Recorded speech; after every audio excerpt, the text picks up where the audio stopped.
Estamos aqui hoje, uma oportunidade para apresentar os investimentos do governo do Estado de Santa Catarina. Como falou, eu sou Vicilar Preto, sou engenheiro civil, sou servidor público, analista de infraestrutura pelo Ministério do Planejamento. Atuei dentro do Ministério dos Transportes em Brasília, na Secretaria de Gestão, na Marinha Mercante e também a maioria do meu trabalho desde 2008 como servidor público foi no DENIT, que tenho muito orgulho de ter todo o meu aprendizado na área de infraestrutura foi dentro do DENIT. Primeiramente, nós estamos com o programa Estrada Boa em Santa Catarina, é um programa do governo que começou em agosto de 2023, são um investimento de mais de 5 bilhões de reais na infraestrutura rodoviária, o qual contempla, além de manutenção, revitalização, restauração e ampliação de capacidade, e também implantação de novas rodovias. Hoje tem mais de 300 quilômetros sendo implantado de rodovia, além desse projeto, que é o projeto piloto, que é um projeto grandioso, que é o projeto da Via Mar. Só vou passar um videozinho para vocês entenderem um pouco. Esperar não é opção para um Estado que trabalha e cresce a passos largos. Vem aí a Via Mar, mais uma obra do governo do Estado para garantir segurança, mobilidade e desenvolvimento. A nova rodovia sai do trecho norte, na altura do acesso ao Distrito Industrial de Joinville, e vem paralela à BR-101 até o contorno viário da Grande Florianópolis. São 145 quilômetros de alívio para quem utiliza um dos trechos mais congestionados da BR-101 em Santa Catarina. Uma rodovia totalmente triplicada. A primeira estrada catarinense com limite de 120 km por hora. Santa Catarina tem pressa. A Via Mar começa agora.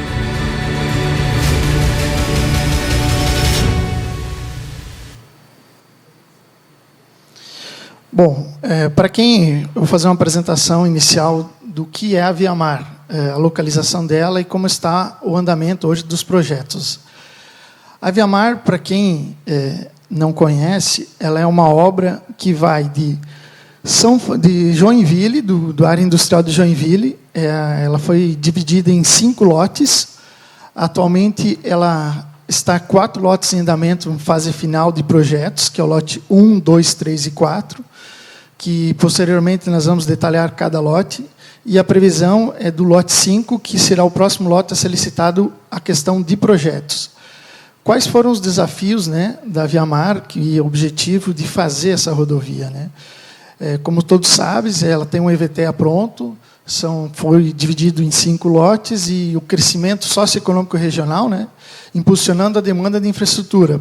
A exemplos da BR-101 Norte, a gente sabe que está já com seu volume de tráfego já saturado. Hoje não tem mais horários de pico, horário de... pode ser na madrugada, pode ser...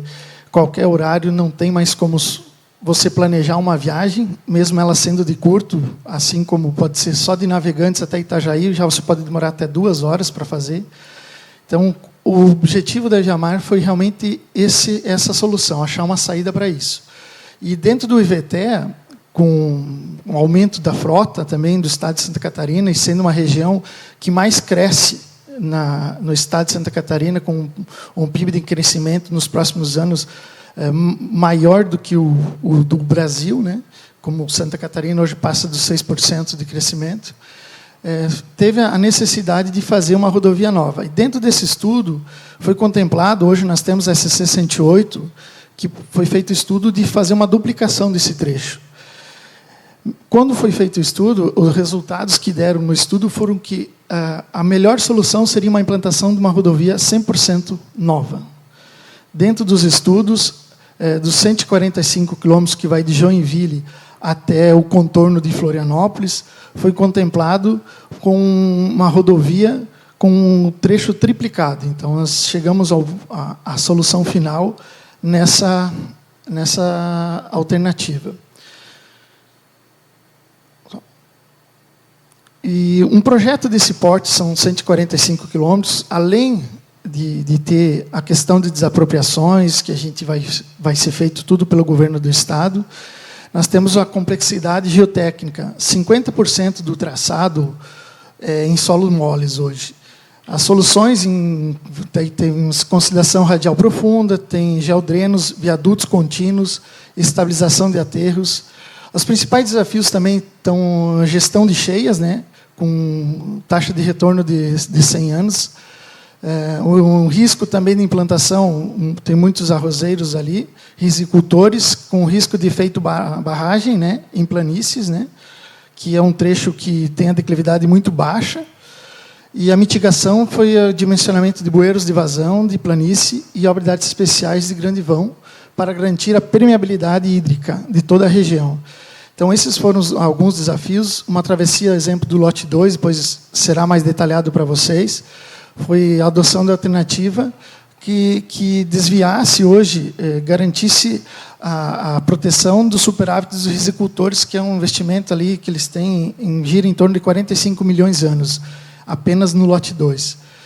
Hoje também tem plantação de passagens inferiores para todos os mamíferos, né? O estudo ambiental hoje foram contratados há 1 ano atrás, a empresa responsável é a empresa ProSul, e todos os estudos ambientais foi feito a fauna, a flora, já estamos na 4ª estação, em fase final já, para a questão da obtenção da LAP. E outras interferências também, é o traçado, né? Ele tinha que respeitar os limites, né? Ele tem as terras indígenas também, que passa perto da BR-280, então foi tangenciado todas essas áreas indígenas para não ter o menos impacto possível. E na presença tem também sítios arqueológicos ao longo desses 145 quilômetros, os empreendimentos imobiliários que existem ao longo desse trecho, também foram um planejamento feito para ter esse desvio nesses locais. Então, nós estamos falando são 145 quilômetros de obras e garantida os empreendimentos que existem, também garantida para a parte ambiental. Um desafio também, por fazer parte de uma rodovia que não tem em Santa Catarina, será a primeira a ser implantada, com classe 0. Então, o estudo é uma rodovia com classe 0, padrão DENIT, e a velocidade de projeto é 120 km por hora. Então, nós estamos trabalhando com 100 metros de faixa de domínio, e para você garantir essa velocidade de 120 km por hora, nós temos também que ter a questão das declividades, a questão dos acessos já é mais restrito. Hoje como foi falado, né, uma rodovia com classe 0. Então, a solução no EVTE deu o estudo para ser implantado 3 faixas de cada lado, 3 faixas de 3,60 m, com um acostamento interno de 1,20 m e 3 metros no acostamento lateral. E é uma rodovia que não será implantada como New Jersey, é uma plataforma de 40 metros de pavimentação, aproximadamente, com 9,60 m de canteiro central. Então, é um desafio muito grande, por isso se fala em desapropriação de 50 metros cada lado com faixa de domínio. E, a exemplo, eu agora vou fazer um resumo dos lotes. Posteriormente, as empresas entrarão mais a fundo na questão de técnica, né, de modernas técnicas que estão sendo utilizadas durante essa obra. O primeiro lote é o lote de Joinville, né, ele sai de Joinville, da área industrial, e vai até a BR-280. São 24 quilômetros. A princípio, ele inicia aqui. Aqui é a BR-101, aqui é a área industrial, acesso à área industrial de Joinville. Essa aqui é a rodovia SC-108, que é o primeiro estudo que foi feito, foi pensado em ser a duplicação dela, mas com o EVTE saiu a justificativa em nós fazermos ela, implantar 100% dela. Então, para vocês verem a dificuldade que tem hoje essa área urbanizada, aqui já temos loteamentos que já estavam aprovados e em construção, até essa imagem não está bem atualizada. Mas, então, os desafios de fazer uma rodovia de 120 km por hora. Hoje, você tem poucos acessos. Aqui, o acesso a 108 será por esse caminho aqui é a entrada e aqui é a saída. A exemplo foi dos desafios de ter cuidado também. Nós temos... Opa, desculpa. Estou demais aqui. Como eu falei, né, o único trecho que ele é coincidente com a rodovia estadual é a 108, é só esse início, em torno de 2 quilômetros. E a partir desse trecho até o trecho de Florianópolis, do contorno viário, ele é 100% exclusiva implantação. O lote 1, que eu passei antes, era a empresa ProSul, Sotepa, que está fazendo o projeto. Está também já em fase bem adiantada, final. O projeto básico está praticamente pronto, está em fase já inicial de executivo.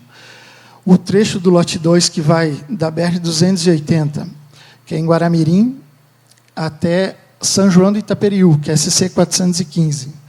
Então, nós temos mais 23 quilômetros. Esse trecho é a empresa ProSul. Se vocês verificarem aqui, a área indígena, isso aqui é uma comunidade indígena. Então, assim, foi tido cuidado na questão de margeando, respeitando os 10 quilômetros, né, que da área indígena está aqui, respeitando o raio de 10 quilômetros da área indígena. Então, para ter facilidade também na aprovação das questões ambientais, é um dos trechos mais que temos, o único dos trechos que tem área indígena, e um trecho também que tem uma grande quantidade de risicultores aqui, nesse trajeto aqui. Esses trajetos dos risicultores, eles foram discutidos também bastante com eles, para garantir, como foi falado, a questão dos vasos comunicantes para a rodovia não transformar em uma barragem. Exemplo do lote 2 é um trevo completo, né, na rodovia BR-280, a previsão nossa do projeto é um trevo completo. Nós também tivemos o cuidado em todo esse projeto, na elaboração dele, respeitar as rodovias, as estradas municipais, para que você não tenha acesso, porque como é um padrão classe A, né, de rodovia, não ter acesso, mas você continuar tendo a disponibilidade de tráfego da comunidade lindeira, né, sem acesso à principal rodovia. O lote 3, ele sai de São João do Itaperiú, né, ele vai até Luiz Alves, né, no SC 414, também em torno de 20 quilômetros da extensão. Esse lote 3 é empresa única, também empresa catarinense, que está fazendo o projeto. A previsão de 2 pontes, 8 contenções. Também, assim como todos os outros lotes, é uns trechos que tem bastante solo mole, então, em todo o trajeto, que posteriormente será mais detalhada pelas empresas as soluções geotécnicas adotadas. A exemplo do lote 3, né, temos bastantes aterros que tem que ser feito, e, como eu disse, sempre garantindo o tráfego entre as estradas municipais. Então, ele não terá acesso, mas também nós vamos garantir que seja continuidade como está hoje.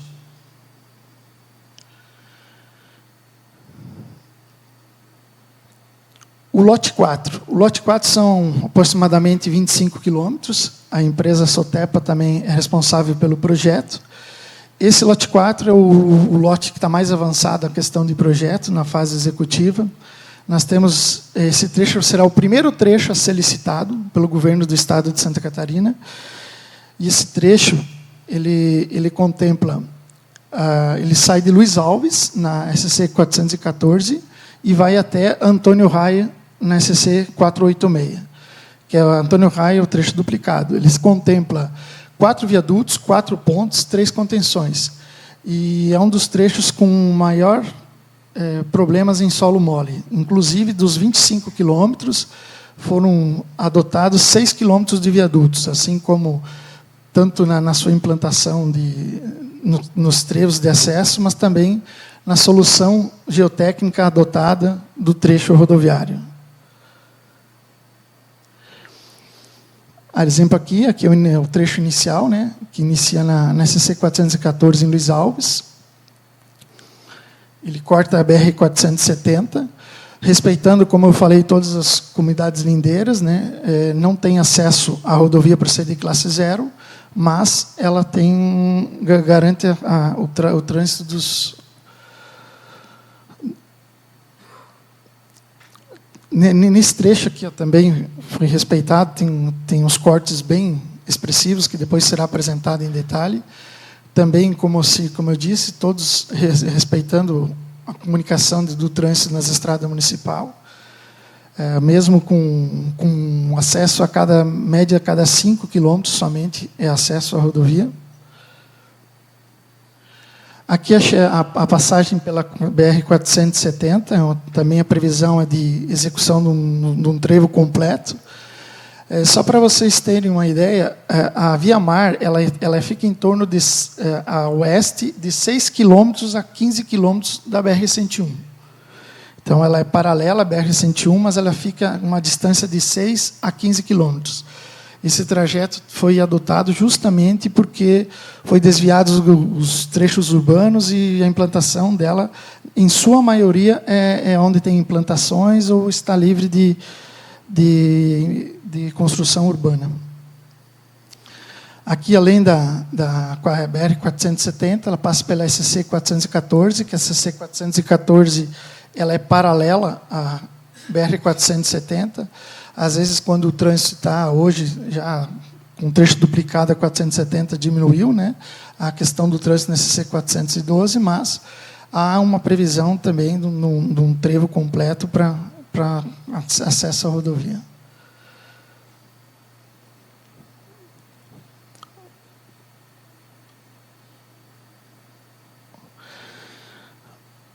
Agora vamos assim, hoje o prazo assim nosso, o planejamento do Estado de Santa Catarina, ele é de lançar o lote 4 agora no mês de junho, nos próximos 30 dias, será lançado a obra em torno do valor orçado dos 25 quilômetros, são 2 bilhões de reais, é uma ordem de grandeza em relação aos 25 quilômetros, para vocês verem o investimento que tem que ser feito por causa dos solos moles e das dificuldades na sua execução. Mas, como eu falei, é uma rodovia de 120 km por hora, classe 0, e estamos com a previsão de lançamento agora no mês de junho. O lote 1, 2, 3 e 5, o governo do Estado também estuda, uma parceria público-privada. Esse estudo está sendo feito há mais de 6 meses. Então, o governador, na ordem de grandeza, decidiu licitar esse primeiro lote, que, querendo ou não, ele valoriza e investe o recurso público, do dinheiro do Estado de Santa Catarina, diminuindo a proporção de se for depois na questão dos pedágios, né? Porque a questão de viabilidade técnica ele tem, mas temos também os estudos para a concessão. E dentro dos estudos para a concessão de uma implantação de uma obra desse porte, há necessidade de investimento do setor público, justamente para ter um pedágio razoável e que seja competitivo. Hoje nós temos a rodovia 101 que já está pedagiada, então nós temos a garantia também que a rodovia 101 não vai ser afetada com esse pedágio da Via Mar, e também estamos falando de 145 quilômetros, o qual, ao longo do tempo, a execução dela até estar 100% completa, nós temos ainda um longo trabalho a ser feito. O trabalho inicial agora será, sim, essa licitação do lote 4, desses 2 bilhões. Vai ser um canteiro de obra onde temos a garantia de ter todo tipo de estudos, inovações dentro dessa execução desse canteiro. Convido os senhores também, posteriormente, nas próximas, que seja no próximo seminário de modernas técnicas, nós estamos fazendo uma visita nessa obra, que dê tudo certo, que já estaremos em obras de pensamento no lote 4. Agora, como todos sabem, as empresas projetistas são empresas catarinenses, o lote 1 e o lote 4 é a empresa Sotep Planejar, a empresa 3 é a lote da empresa única, e o lote 2 é a empresa ProSul. Então, a partir desse momento, eu vou chamar representante de cada empresa, de cada lote, e passar para vocês as dificuldades da engenharia e o que foi adotado na questão de modernas técnicas para vocês entrar em discussão no próximo debate. Pode ir. Chamamos o engenheiro Robson, da empresa ProSul, para fazer a apresentação do lote 2.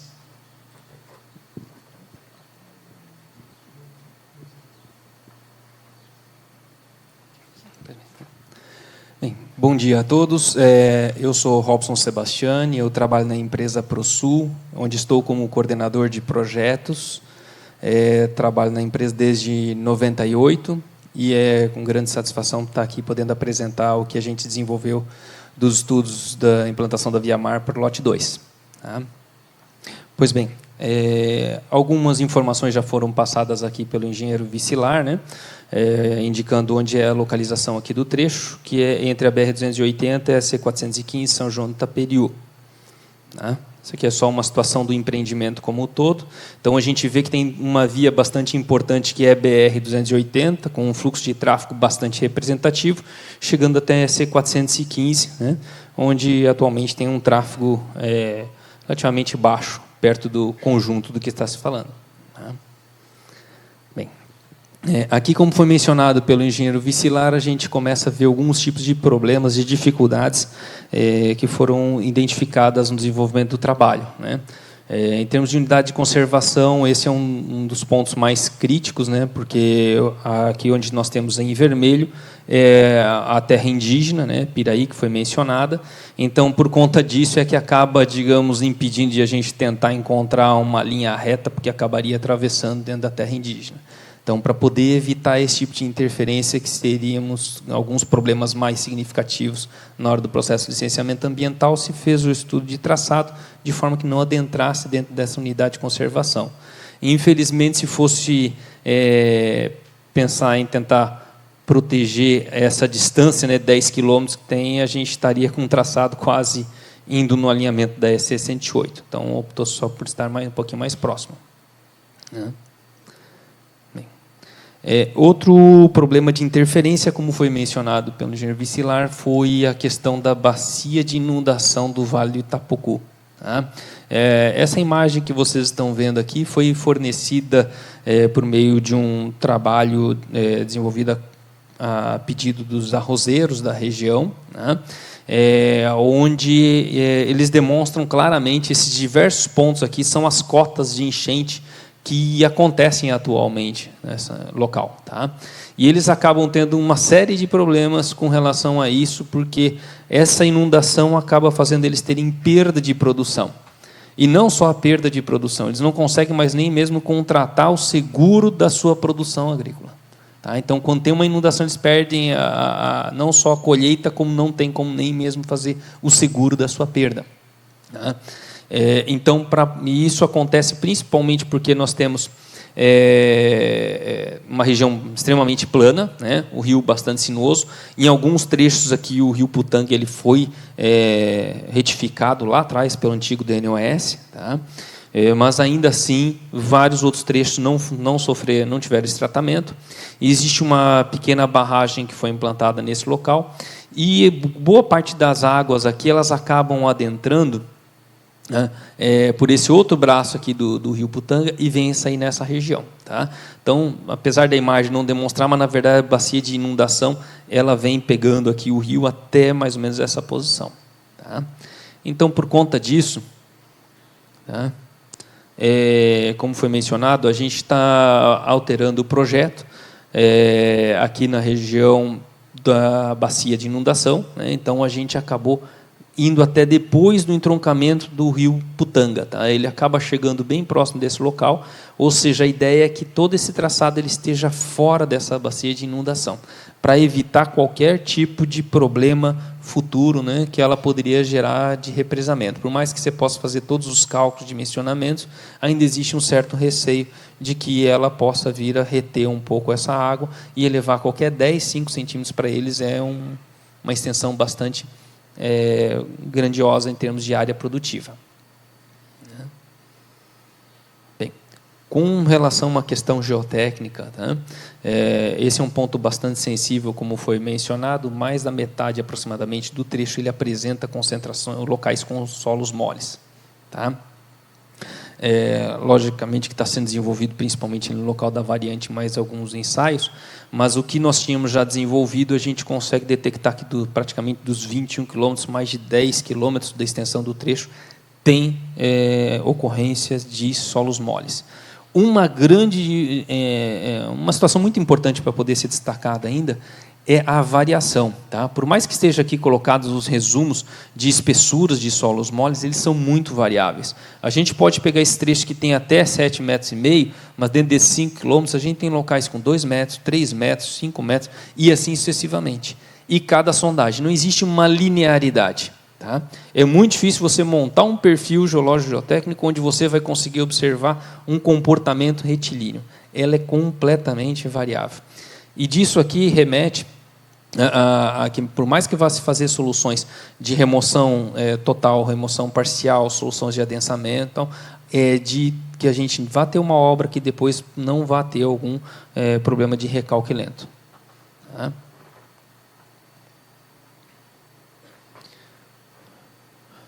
Outro ponto bastante relevante, por mais que possa parecer simples, mesmo eu com a minha vivência, não sei de vocês, é muito difícil. É extremamente raro você encontrar no Brasil rodovias de classe 0. Tá? Controle total de acesso. Por isso que eu achei interessante chamar a atenção para a importância do projeto geométrico. Porque não é uma rodovia onde qualquer pessoa que seja em uma propriedade do lado, aqui junto da rodovia, ele vai poder fazer algum acesso na rodovia. Não, isso não vai acontecer. E aí existe uma importância do item do projeto geométrico que você tem que analisar cada um dos proprietários e não só dos sistemas viários, porque muitas vezes os projetos normais você só vê se tem um sistema viário e trata o sistema viário existente. Não é só esse o caso. Se você tem uma propriedade aqui, você está cortando ela no meio, e esse proprietário vai ficar com esse pedaço de terra e esse daqui, e ele, de repente, não tem acesso a essa via ou outra via aqui, por consequência, como que ele vai fazer para poder acessar a propriedade dele? Então, a pessoa que está desenvolvendo o projeto geométrico tem que pensar muito além da caixinha. Tá? Ela tem que olhar para aquela pessoa que vai ter esse tipo de problema para evitar problemas judiciais depois à frente. Um exemplo bastante representativo para todos nós, para quem já teve a oportunidade de passar, foi aqui no contorno de Florianópolis. Tem muitas e muitas obras que foram feitas lateralmente à rodovia para poder mitigar e trabalhar esse tipo de situação.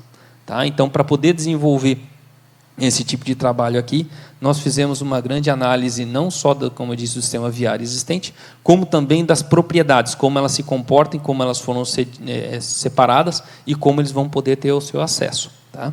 Um dos itens também bastante relevantes aqui no entroncamento com a BR-280 é que já existem dispositivos, esse aqui é um deles, é uma interseção tipo diamante, relativamente simples, né?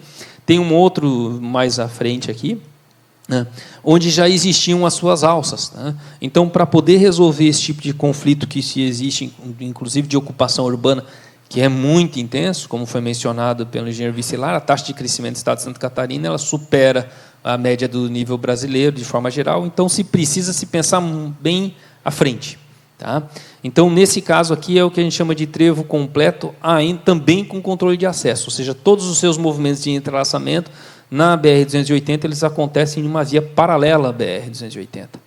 Tá? Justamente para que possa todo o fluxo dessa interseção, por exemplo, vir para uma via paralela, né, e ele venha a sair logo depois do cruzamento. Então, o movimento, quem estaria vindo da região de Guaramirim para ir para Florianópolis, por exemplo, ele adentra nessa marginal, entrelaça, pega a alça e vai em direção a Florianópolis. Da mesma forma, quem vem de Florianópolis, quer ir para Guaramirim, vai fazer essa alça, pega por uma via paralela, né, e tem uma adentrada na 280 em direção a Guaramirim. Tá? Então, uma interseção um pouco mais robusta. Um modelo parecido a esse daqui foi implantado recentemente no entroncamento da rodovia Antônio Raio com a BR-101. Tá? Mas bem, esse slide aqui visa demonstrar, por exemplo, os fluxos de movimento que foi se imaginado. Né? Uma das grandes vantagens do lote 2 é que muitas propriedades são enormes, então isso facilita bastante. Né?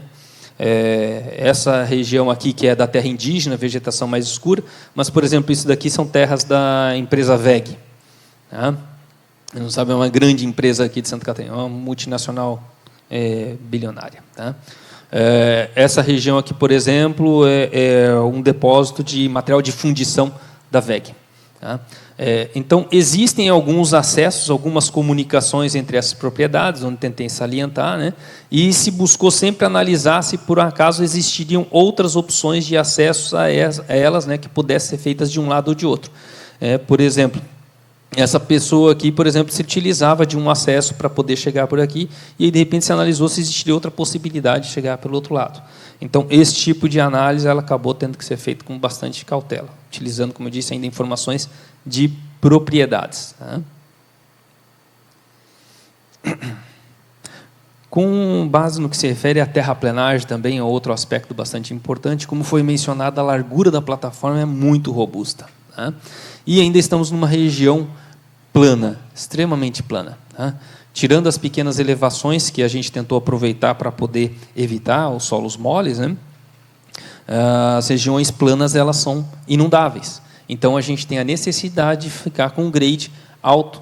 Ou seja, mesmo que a gente tenha a vontade de tentar baixar para poder minimizar o volume de terraplenagem, ainda assim a gente tem que ficar mais elevado para poder evitar problemas de inundações em cima da via. Resulta que o volume de terraplenagem necessário para esse empreendimento, somente para um lote de aproximadamente 20 km, é de mais ou menos 5 milhões de metros cúbicos. Desses 5 milhões, 3 milhões só que são de corte, então a gente já tem um déficit de 2 milhões de metros cúbicos. Então, isso é uma dificuldade bastante importante para nós. Para quem sabe, a gente está falando de um volume bastante vultuoso, né? Milhões de metros cúbicos, né? Nem milhares, são milhões. Então, isso é uma situação que é bastante complicada, a gente teve que desenvolver e encontrar locais de jazidas para poder resolver esse tipo de situação. Existe uma grande dificuldade em encontrar áreas virgens que possam ser utilizadas. Né? Muitas vezes, os poucos locais que restam, eles têm uma grande soma de vegetação que questões ambientais acabam dificultando a utilização dessas áreas. Né? Então, de forma geral, a gente tenta utilizar muitas fontes comerciais. Volta. Deixa que volta. Aqui. Também tivemos que utilizar muitas fontes comerciais, principalmente material pétreo e material arenoso. Né? Porque já existem também várias e várias opções disso no local. Com relação ao projeto de pavimentação, também é outro ponto relevante. Como foi mencionada, a questão geotécnica ela é extremamente variável. Tá? Disso resulta que, dentre as metodologias atuais, é muito difícil você dizer com certeza se um determinado local vai ter algum problema de adensamento imediato ou não. Tá? Então, por conta disso, o projeto de pavimentação ele foi desenvolvido considerando o pavimento flexível, porque ele tende a tolerar um pouco mais esse desaforo, digamos, de algum possível adensamento lento. Né? Como mencionei, isso é muito comum, inclusive até no projeto da duplicação da BR-470, que a ProSul teve a oportunidade de fazer. Nós tivemos sondagens passadas, às vezes, por causa da drenagem, de 20, 30 metros entre um e outro, e a variação do perfil geológico geotécnico é absurdamente grande. Então, as dificuldades, como foram mencionadas, interferências devido à terra indígena, também mais de 50% de trechos solos moles, terraplenagem, um déficit superior a 2 milhões de metros cúbicos, e o projeto de pavimentação foi utilizado material asfáltico para poder evitar quaisquer surpresas na fase de obra. Bem, parte do lote 2 seria isso, agora eu vou convidar o colega da Única para fazer a apresentação do lote 3.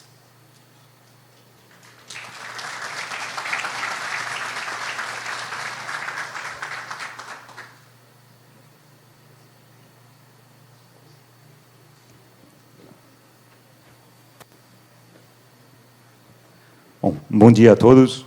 Eu sou Manolo, da empresa Única Consultores, sou diretor de projetos. Queria cumprimentar o engenheiro Vicilar, engenheiro Carlos Campos, aí, nosso diretor de projetos da Secretaria de Infraestrutura, e todos os colegas. Com relação ao lote 3, que é o lote que foi projetado pela empresa Única Consultores, como já brevemente apresentado pelo engenheiro Vicilar, ele é compreendido, então, desde o entroncamento da SC 415, que dá acesso a São João do Taperiú, até o entroncamento com a SC 414, que dá acesso a Luiz Alves Navegantes, com a extensão aí em torno de 20 quilômetros. A tônica que eu vejo, né, desse projeto é sempre o paralelismo, né, por assim dizer, com relação à BR-101. Então, eu tracei aqui assim, né, como se fosse uma linha imaginária, para a gente ter uma noção do qual seria o comparativo do lote 3 em relação à BR-101. Ele estaria compreendido mais ou menos ali na altura de Barra Velha até o balneário Pissarras. Tá? Seria mais ou menos ali a correlação que ocorreria. Tá? Com relação, então, aos principais desafios que foram enfrentados para o desenvolvimento desse projeto, nós temos, então, como uma solução final do projeto, ele considerou, primeiro, tínhamos que trabalhar com elevado volume de tráfego, VMDA em torno de 36 mil veículos no ano de abertura, chegando até 56 mil veículos, e complementando também o número N calculado para o 10º ano, era em torno de 7,7 e 10 na 8. Então, um volume de tráfego, né, bem considerável, além das questões relativas também à classe da rodovia e tudo os demais, né. Tivemos também movimentação de grandes volumes de terraplenagem, principalmente o nosso lote, especificamente, ele tinha algumas características um pouco diferentes dos demais. Tinha um relevo um pouco mais acidentado. Nós temos uma plataforma de terraplenagem em torno de 40 metros, que não é usual, né, para os projetos de engenharia. Plataforma, então, envolvendo 3 faixas de rolamento por sentido, com acostamentos generosos. Então, é uma plataforma que ela exige grandes movimentos de massa. E a classe de rodovia, né, a classe 0, que é o top de linha, por assim dizer, né, dentro das classificações DENIT, e que a gente tem uma declividade longitudinal máxima admitida em torno de 3%. Tá? Temos também tivemos no nosso lote transposição de áreas de solos moles, talvez em uma menor magnitude do que os demais, mas também tivemos, né, esse problema a ser solucionado. E também necessidade de contenções visando minimizar os volumes excedentes de corte, garantir a estabilidade dos taludes, né, obviamente. E, assim como foi bem exemplificado pelo engenheiro Robson, nós também temos a questão relativa à integração com as ruas locais, com as estradas vicinais, os acessos aí dos proprietários e assim por diante. Uma etapa que tomou bastante tempo, né, que fez aí, desenvolveu, que exigiu de nós bastante estudo, foi com relação à adequação do traçado. Nós tínhamos uma premissa inicial que esse contrato ele teve, né, anteriormente a ele, um desenvolvimento de um estudo de viabilidade técnica e econômica, não, EVTEA, que ele tinha um alinhamento, ainda aqui com dados mais básicos, mas ele tinha uma diretriz de traçado, e nós passamos, então, a estudar de forma mais minuciosa, para tentarmos aí, né, tornar essa rodovia com as melhores características possíveis. Então, tentando então, diminuir essas interferências com as propriedades edificadas, diminuir a questão das áreas de solo mole. A gente optou, né, no nosso caso, não tentar ficar brigando tanto com a natureza e tratar solo mole. Vamos tentar evitar as áreas de solo mole. Foi o que norteou o nosso projeto também. Também tentar encontrar um equilíbrio aí de volume de corte a aterro e uma diminuição significativa dos custos de implantação como uma consequência disso tudo. Então, para vocês terem uma noção, aquela linha em vermelha, ela seria o traçado que foi inicialmente proposto no EVTEA. Tá? E o eixo ali, que está estaqueado, né, em branco, com aquelas linhas azuis, que indicam os cortes e aterros, é o nosso traçado já com essa variação em cima, né, do traçado inicial do EVTEA, buscando evitar todos aqueles problemas, né, que eu comentei anteriormente. Aí tem até uma variação significativa aqui no final do lote, quando nós estamos chegando nesse 414, tá, que foi, nós optamos por fazer uma variante para evitarmos uma interferência com a ESC numa área que ela é urbanizada. Isso até, inclusive, evitou que houvesse um viaduto, né, uma passagem aí em desnível dentro desse contrato. Então, como foi já pontuado, né, nós buscamos, então, com o nosso traçado, evitar que houvesse tanta sobreposição com as estradas vicinais locais, porque uma rodovia, né, com essas características, com essa plataforma, que além da plataforma já ter mais de 40, em torno de 40 metros, né, ainda tem os movimentos de terraplenagem, se nós utilizássemos o traçado inicial, nós teríamos uma grande quantidade de desapropriações, ou inviabilizaríamos o dia a dia, né, de diversos desses proprietários. Outro item também foi com relação as áreas, né, a transposição das áreas de solo mole, que também buscamos, né, ao longo do nosso estudo de traçado, chegar a aproximar um pouco mais das elevações, sair tanto dos baixios, né, dos locais onde a gente inicialmente já poderíamos prever uma quantidade muito maior, né, de transposição de solo mole. Então, a gente buscou, dentro do estudo de traçado, ficar minuciosamente buscando esse tipo de informação para tentarmos aí tornar o melhor possível, né, a solução final. Também previmos aí a implantação de 14 passagens inferiores. Aqui nós temos, né, um modelinho que ele visa aí o controle de acesso à rodovia para garantir a continuidade daquelas estradas locais, vicinais, que não é a pessoa que vai estar utilizando no dia a dia via mar para fazer grandes trajetos, ele vai simplesmente, né, se deslocar ali pela região dele, então ele não precisa gerar essa interferência dentro de uma rodovia, ainda mais sendo uma rodovia de classe 0, então nós previmos esse tipo de solução. Aqui alguns exemplos aí de como que seria, né? A pista lá em cima e a passagem inferior, permitindo aí o livre acesso dos moradores. Com relação aos solos moles, foi realizada então uma vasta campanha geotécnica, né, para investigação dos locais, em torno de 42 sondagens SPT e avaliação de dados secundários. Claro, uma vasta campanha dentro da possibilidade que nós tínhamos no nosso contrato, né, na fase que estávamos. Então, o que a gente buscou? Faltou aqui uma linhazinha representando o que era o traçado inicial do EVTEA. Nós sobrepusemos o traçado do EVTEA e realizamos algumas sondagens para aferição, comparando se a opção que nós estávamos pensando em fazer em termos de variante, se ela gerava, de fato, um resultado melhor em comparação ao traçado inicial do EVTEA. Não vou entrar aqui em muitos detalhes, mas o que a gente buscou aqui? Regiões que houvesse uma menor espessura, né, transposição de solo mole, e os solos com características melhores, né? Se vai aproximando da elevação, teoricamente, né, as características do solo vão dando aí umas características com uma de resistência um pouco melhor. No total, tivemos espessuras de solo mole variando de 1 até 8 metros. Tivemos como solução de projeto, então, 19 segmentos, né, concorrência de solo mole a serem transpostos, sendo que desses 19, 3 segmentos nós tratamos com substituição total, onde tinham as menores espessuras, né, que é economicamente muito mais viável, e em 16 segmentos tratamos, então, com a aplicação de colunas granulares. Colunas granulares encamisadas, né, elas com 80 centímetros de diâmetro, encamisadas com um gel sintético preenchida com brita. Isso gerou uma extensão de 4.245 metros de colunas, né, verticais, ao longo, de 4.225 de extensão de segmentos, em que nós dispusemos essas colunas granulares, sendo que verticalmente, somando uma a uma, um total de 438 mil, quase, metros de colunas granulares. Então, só um exemplo aqui da metodologia executiva. A gente tem, então, uma camisa metálica, né, um tubo metálico fechado, que ele, por meio de vibração, ele penetra no solo mole, ele gera um vazio, depois que ele atinge a camada determinada para o suporte. Ele, então, é preenchido com o gel sintético, depois preenchido com o material granular, eleva-se, então, aquele encamisamento, e a coluna, então, está concluída. Essa, basicamente, né, muito basicamente, a metodologia executiva.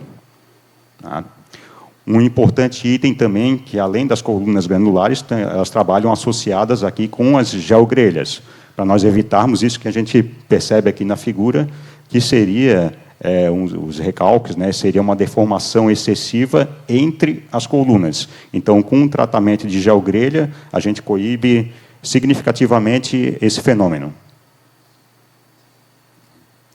Então, com relação ao recalque, também foi feito o cálculo, né, do recalque para fins de geotécnicos, de pavimentação e da solução final. O principal fenômeno que ele gera os recalques nessas colunas granulares é o fenômeno do budding, né? Quando a gente tem a sobrecarga com o aterro, ele pode ocorrer esse tipo de deformação. Claro, aqui está numa escala assim, né, um pouco mais exagerada para haver a compreensão. Mas é o fenômeno, basicamente, em que a gente tem uma deformação no topo dessas camadas granulares. Com relação ao pavimento, Então, acho que a principal inovação, a técnica que nós tivemos nesse contrato foi em relação ao tratamento de solos moles com as colunas granulares. Voltando, então, à questão do pavimento, as premissas que nós tivemos que adotar para dimensionamento e determinação foi por meio de um comparativo, né? Fizemos um extenso comparativo com um estudo geotécnico, técnico-econômico, de diferentes alternativas, considerando, então, valores de implantação, manutenção, restauração em um cenário de 20 anos. Tá? Tínhamos também, né, que tratar o elevado volume de tráfego, como a gente já mencionou anteriormente, e o comportamento da estrutura frente à ocorrência desses recalques pós-construtivos, né? Então, se a gente vai fazer um comparativo de estrutura rígida, semi-rígida, flexível, os recalques eles imperam, né, nesse comparativo. Execução, então, do aterro de sobrecarga, garantindo a ocorrência que esses recalques eles ocorressem antes da execução da estrutura, né, e não posteriormente, com uma estimativa, né, pelo menos grande parte deles, com a estimativa de recalques pós-construtivos de, no máximo, 3 centímetros, foi o calculado. Como solução final, nós tivemos, então, a opção do pavimento rígido. A melhor opção foi o pavimento rígido, com uma subbase concreto compactado a rolo de 10 centímetros e placa de concreto de 23 centímetros. Com relação à terraplenagem, né, como eu falei, a gente teve aí, como nós buscamos no nosso traçado as elevações, os morros, nós tivemos, né, por consequência também, uma majoração da questão dos volumes de terraplenagem. E, resumidamente, apesar de nós, ao final, termos uma movimentação em torno aí de 9 milhões de metros cúbicos, como a gente fez um estudo minucioso das compensações de corte e aterro, nós chegamos aos valores finais de bota fora de 35, somente, né, 35 mil metros cúbicos de solos moles, que eles teriam que ser descartados, né, de qualquer forma, e de 52 mil metros cúbicos de solo escavado excedente para bota fora, ou seja, de 9 milhões de metros cúbicos de movimentação de terraplenagem, somente ali em torno de 52 mil seriam destinados a bota fora. Com relação às contenções, então, para manter a estabilidade, nós temos, por consequência desses grandes volumes de terraplenagem, também temos consideráveis aí, volumes relativos às contenções também.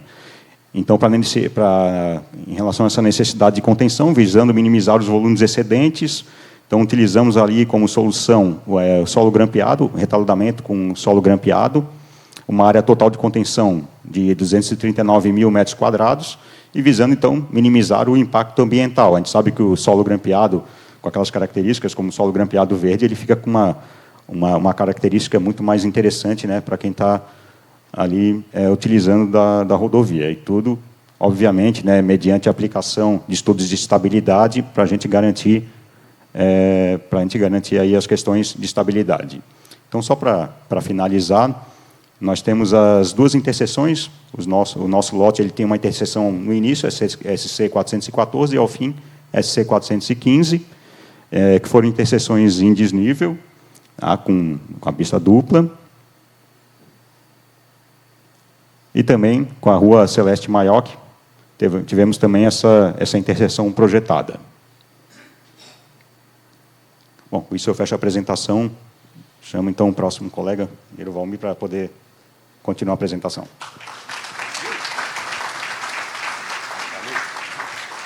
Passa o slide e aqui ele volta o slide. Tá? E esse aqui é o laser. O laser é o solzinho. Mas pode funcionar. O laser pode funcionar. Bom dia a todos. Vamos falar aqui rapidamente do lote 1 e do lote 4, que são os dois lotes que foram projetados pelo consórcio Soter para planejar. Eu queria registrar aqui a presença do diretor de projetos, Carlos Campos, né, que é também um dos grandes idealizadores, junto com o Vicilar, do que nós vamos apresentar aqui, né? Vamos ver se a gente se dá certo com isso aqui. O lote 1, rapidamente, né, vou mostrar para vocês aqui. O laser não está funcionando. Mas aquilo que o Vicilar já falou, que passa por distrito industrial lá em cima, a questão da área indígena aqui embaixo, chegando em Guaramirim. Então, a gente teve que contornar a área indígena. Aqui tem um aspecto que tem um um complexo multiviário lá, com aeroporto, com ferrovia e com as rodovias. Então, a nossa Via-Mar teve que compatibilizar o traçado com esse complexo, que esse complexo faz parte da Prefeitura de Joinville e da Prefeitura de Guaramirim. Os grandes desafios, então, interferências urbanas, que nós temos que fazer passagens inferiores, todas aquelas ruazinhas que tem ali, como é um trecho mais urbano, cada uma daquelas ruazinhas a gente fez passagens inferiores com 15 metros de largura, que foi uma das solicitações nas reuniões com a Prefeitura, eles não queriam um negocinho qualquer, né? 15 metros de largura, com calçada, né? O Distrito Industrial de Joinville tinha muitos empreendimentos aprovados, a terra indígena, a gente conseguiu sair dos 10 quilômetros para poder escapar da área de interferência indireta, né? O complexo multimodal, que eu falei, a velocidade diretriz, que já foi comentada aqui, que é um grande problema para a geometria, você trabalhar com rampa máxima de 3%, você trabalhar com raio vertical muito grande, né, que exige viadutos longos, no caso de solo moles. No nosso trecho ali, esse lote 1 tem presença de solo moles profundos só no final, e os primeiros 2/3 deles são solos moles mais rasos, né, com cascalho. Um déficit muito grande de material, porque, como já foi dito, muito aterro e pouco corte. Uma plataforma de 42,60 metros é uma plataforma digna de respeito, né? Você fazer um projeto, aterros e cortes, com uma plataforma de 42,60 metros é realmente uma condição especial. E como é uma região com muita chuva, a camada final de terraplenagem a gente indicou em rocha. Tanto em aterro quanto em corte. No corte rebaixa e faz a camada final em rocha. Porque é muito difícil conseguir o 100% lá no prócto intermediário, né, Euclides? Para tu conseguir uma camada final em solo. No 100% do prócto normal já é difícil. Agora, tu conseguir o 100% do prócto intermediário, como é a nova especificação aí dos últimos 6, 8 anos, né, é muito difícil. Então, você coloca a camada final. Tem gente que defende o aterro todo em rocha. Eu também defendo, mas daí não há dinheiro que aguente isso. Então, a gente faz a camada final em rocha. Então, um resumozinho. A parte final do trecho, então, do quilômetro 17 até o 24 ali, é um tratamento especial do solo mole com berma de equilíbrio, geodreno e geogrelha, que eu vou falar mais sobre isso no lote 4. Sempre com instrumentação, benchmark, placa de recalque, piezômetro elétrico e inclinômetro. E no trecho inicial do lote 1, do quilômetro 0 até o quilômetro 16, remoção e substituição por areia. Por quê? Como eu falei, a camada de solo mole ela é bem mais baixa, né? Então, você consegue, com a remoção, que a remoção é a solução definitiva. Você remove, bota areia, está resolvido, né?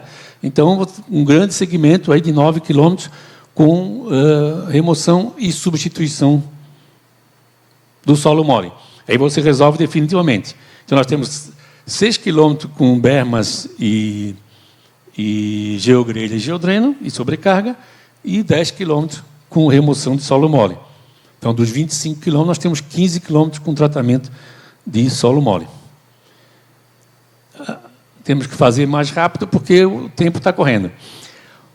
Já o lote 4, esse muita gente conhece, né?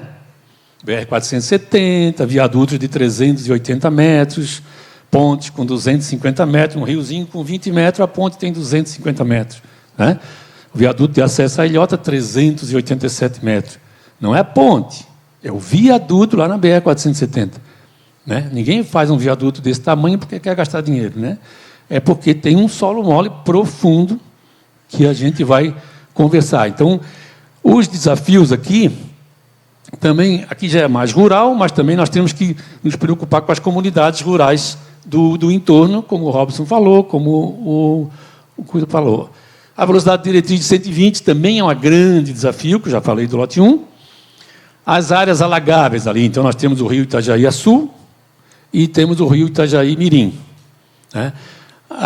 O rio Itajaí-Açu, nas enchentes, ele se espraia, vira um mar, né? Vira um mar. Então, e você tem cidades a montante dele ali, Ilhota, Gaspar, que são muito planas, né? Então, a gente tem que... A gente tem que cuidar com a... Bom, agora já pulei. Tinha outros itens de desafios ali, eu pulei sem querer. Vamos para a presença de solos moles profundos, tá? Que é um problema muito sério que nós temos que resolver ali. Ó, voltou.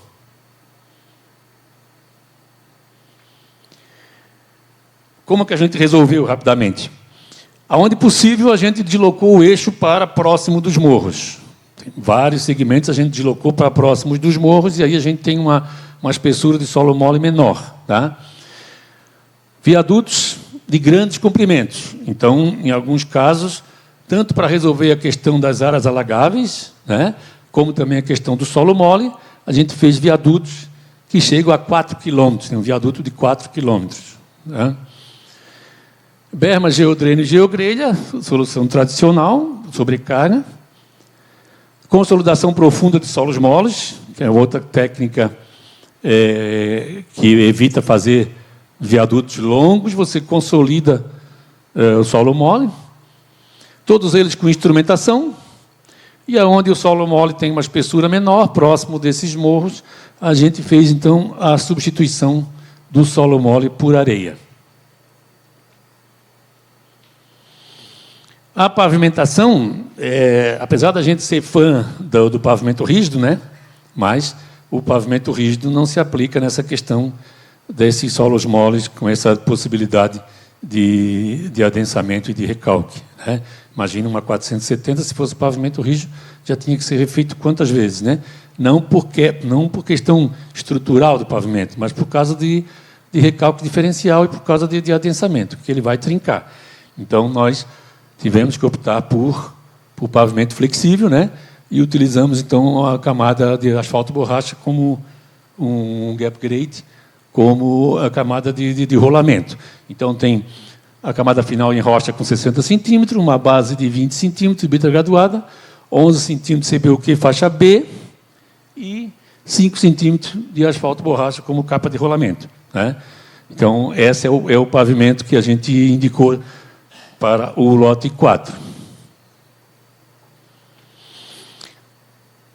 Como soluções geotécnicas, berma de equilíbrio, nós temos 6.600 metros, 250 metros de benchmark, 100 unidades de placa de recalque, 5 unidades de pesômetro elétrico e 200 metros de inclinômetro. Na substituição de solo moles, ficou 2,5 km. Aquilo que a gente foi possível escapar do solo mole, né, para uma espessura menor, deu 2,5 km, que é a solução mais barata, obviamente. Você tirar o solo mole e botar areia, você resolve o problema e é a solução mais barata. Então, sempre que possível, é indicada. Agora, se a norma PRO 381 do DENIT não admite, né, que você vai trabalhar, você tem 18, 20 metros de solo mole, vai trabalhar e remover 2,5 metros. Não adianta. Não é possível fazer isso. É muito bom de executar, é muito bom de trabalhar, o empreiteiro gosta, a obra anda, mas não é possível fazer, porque tecnicamente não é indicado. A questão do tratamento profundo, né, consolidação profunda dos solos moles, CPR, que a gente usou nos encontros das interseções. São interseções grandes, com alças grandes, precisaria de um viaduto longo, que tecnicamente, além de toda a questão do custo do viaduto, você tem alças encaixando no viaduto, um viaduto encaixando no outro. Tecnicamente é problemático, então a solução de consolidação profunda do solo mole, você consegue reduzir o tamanho do viaduto e resolve essa questão geométrica. Tá? Então nós temos 8 encontros aqui de viadutos. E uma grande solução que a gente considera bem moderna, embora é bem carinho, mas é bem moderno, é você fazer os viadutos longos. Porque não precisa tratar o solo mole, você mantém a ligação de um terreno para o outro, né? A questão ambiental, a fauna consegue se movimentar bem por baixo do viaduto. Na hora das enchentes, você mantém a situação atual, então o rio vai espraiar e o viaduto está ali sem problema nenhum, né? E acaba sendo esses viadutos, como eles depois vão ser construídos em série e tal, eles acabam tendo um custo por metro quadrado mais em conta do que o normal. Vou acelerar. Aqui eu queria mostrar para vocês o tipo de solo mole que nós temos aqui, na nossa região.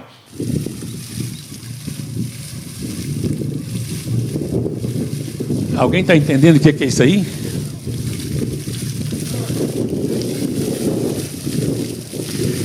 Isso é uma sondagem a percussão.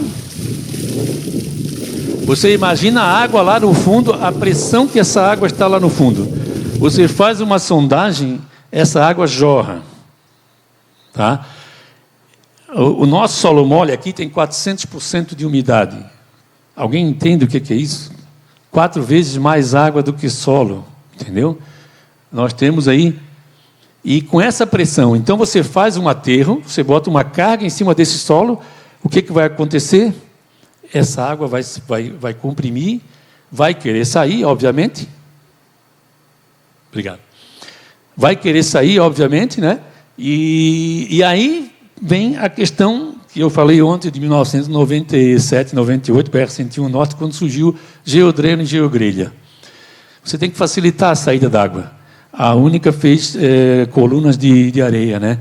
Nós indicamos geossintéticos, que são os famosos geodrenos, né? Então, um boletim típico aqui, ó, da nossa região, ó, aqui, ó. O solo mole, argila, típico da região. Aos 27 metros, ó, aos 27 metros é que pegou a camada de areia. Então, nós temos 27 metros de solo mole e temos uma camada de areia chegando aqui e aos 34 e 40 deu o impenetrável. Então, o que é que você faz com solo mole com 27 metros, com aquele nível de pressão ali? Sabe? É muito fácil executar uma obra, mas depois de 2 anos, como tem algumas coisas aí de Ministério Público indo para cima de prefeituras, que a gente está sendo chamado... Porque erro de projeto. Não é erro de projeto, é a natureza, tem tanta água, você vai fazer um peso, essa água tem que sair. Então, a solução que a gente faz é... Aqui, só para mostrar, a solução com berma de equilíbrio, geogrelha aqui. A solução que a gente faz é fazer geodrenos aqui, para acelerar essa saída d'água. Eu tenho que facilitar essa saída d'água. O geodreno é calculado, conforme eu tenho um percentual que eu queira de adensamento, eu tenho o espaçamento do geodreno. Isso aqui são os geodrenos, ó. Drenos químicos sintéticos, né? Que eles são cravados, né? E aí a água vai sair por esse geodreno. Em cima do geodreno coloca a geogrelha. Por que eu preciso colocar a geogrelha? Porque eu vou ter que fazer uma sobrecarga para forçar essa água a sair. Ou seja, o meu aterro já é alto. A altura crítica desse solo mole aqui é 1,96 m. Ou seja, eu tenho um aterro em torno de 3 metros com o pavimento feito. Então, a berma vai resolver, mas só a berma não resolve. Então, eu preciso colocar a geogrelha para aumentar a resistência desse solo mole. Entendeu? Então, eu faço o geodreno. Isso é moderna técnica, né? É o nosso mote aqui da nossa palestra. Faço o geodreno, esse aqui é o fiscal, né, com a mão no bolso e apontando, né? Esse aqui é o Zé Carlos, é o fiscal. E aí, tu está fazendo aqui, ó. E depois tu vem e faz o colchão de areia por cima de tudo. Ó, aqui está a estaca do offset do aterro da rodovia. E aqui são as bermas de equilíbrio, em volta. Segredo na fase de obra, Euclides, fase de obra, segredo. Você não pode fechar a saída do colchão de areia. O colchão de areia ele tem que estar livre nas laterais, porque a água vai subir no geodreno e tem que sair nas laterais.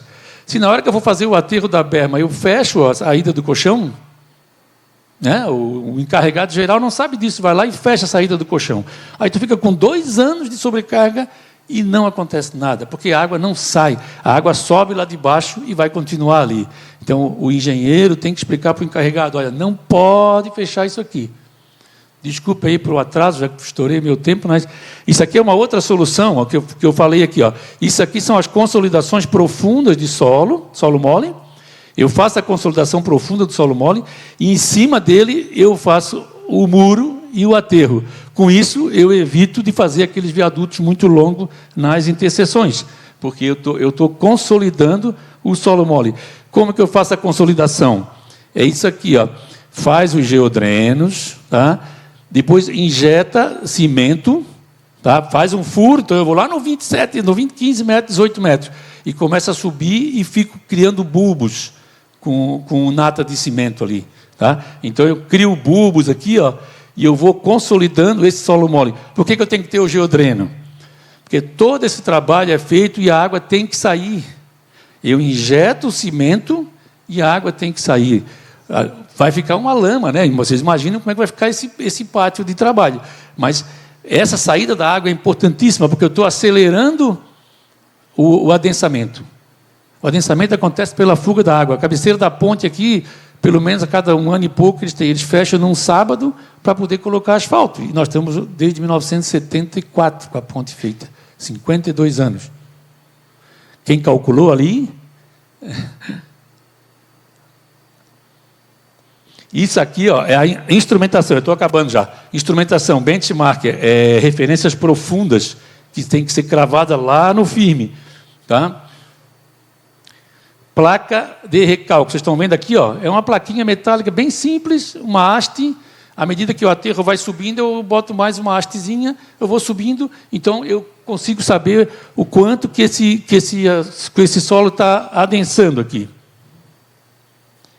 Isso aqui é o inclinômetro. O que é o inclinômetro? O solo mole se movimenta horizontalmente.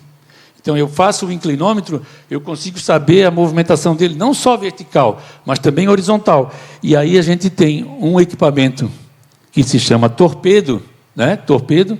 Esse torpedo ele entra aqui, ligado no computador, então ele vai me dizer se o tipo de movimentação, não é movimentação de metro nem de centímetro, é décimos de milímetro que essa movimentação me dá. Só que daí eu consigo...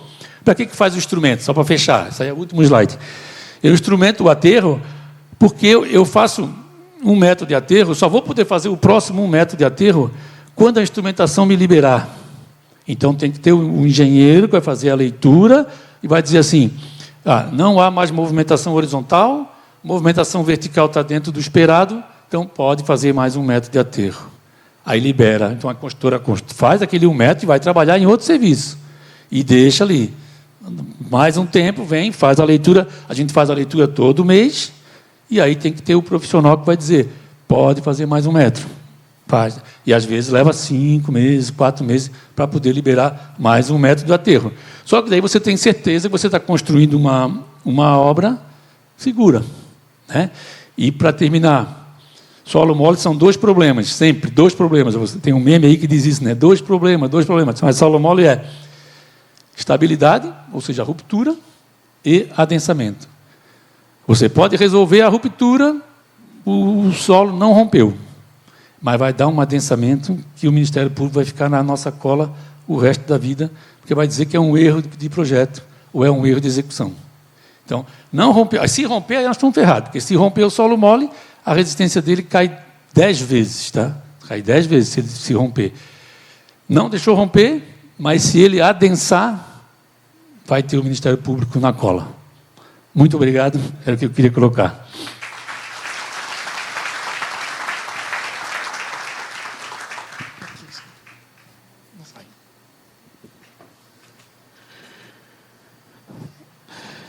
Bom, só para finalizar, acho que se deixar o Almir vai mais 1 hora aí apresentando. Então, só foi uma apresentação para deixar bem claro que vai ser um canteiro de obras, mas também é um canteiro de soluções. Não tem uma solução só para um ponto, é uma solução que é um aprendizado tanto na nossa engenharia rodoviária do Brasil, mas também para nós em Santa Catarina. Acho que algumas soluções adotadas na Via Mar vai ser também para implantar, assim como está sendo utilizada, que foi utilizada na BR-101, vai ser utilizada na Via Mar, e esperamos que cada vez as tecnologias funcionem mais para cada vez responder menos, né, Almir? Então, mais uma vez eu agradeço a oportunidade de apresentação dessa Via Mar. Uma obra, é um desafio, é um empreendimento do governo do Estado, vai ser um dos maiores empreendimentos do Brasil, não só de Santa Catarina. E esperamos, agora em junho, já lançar o primeiro edital e dar o pontapé inicial, então, para a Via Mare, e que nos próximos anos tenhamos a oportunidade de concluir os 145 quilômetros. Muito obrigado, a presença de todos, agradeço. Obrigado.